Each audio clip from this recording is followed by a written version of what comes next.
môj zdraví. Mareka Holeho potrebujeme. Marek Holeho. Pivo, dáme toto piva. Ešte nemali. Hamburger nejde. Ešte nemali. Toto sme tu ešte nemali. Ešte nemali. Toto sme tu ešte nemali. Toto sme tu ešte nemali. Toto sme tu ešte nemali. Toto sme tu ešte nemali. Toto sme tu ešte nemali. Družky dane.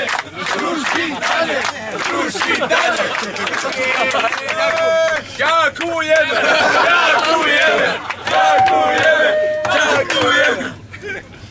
Chlapci, chcel som vám ešte raz poďakovať ako tréner Musla spolu s Miškom Hipom za výborný výkon.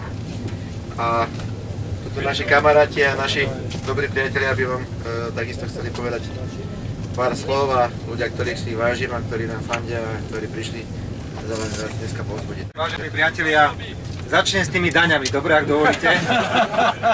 Máme 19%, ale keď si myslíte, že treba menej, môžeme o tom hovoriť. V každom prípade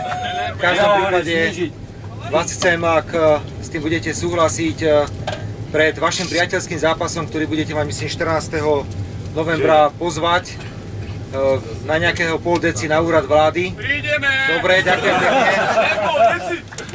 Tak koľko vám dovolí tréner, ja som pripravený na čokoľvek, ale chcem trošku vážnejšie povedať, že je to fantastický spôsob reprezentácie krajiny a keď si predstavím, že budete pobehovať v Juhoafrickej republike po ihrisku so štátnym znakom a budete mať mená na svojich dresoch, tak je to úžasná reprezentácia krajiny a možno nás ani nepoznajú všetci vo svete, ale teraz nás budú poznať viac. A urobili ste kus roboty aj v tom, že inak sa budeme teraz pozerať na Národný futbalový štadión. Bolo kopu všetkých špekulácií okolo toho. Jediný problém, ktorý mám, je, že všetci hovoria, že by mal mať minimálne 100 000 kapacitu.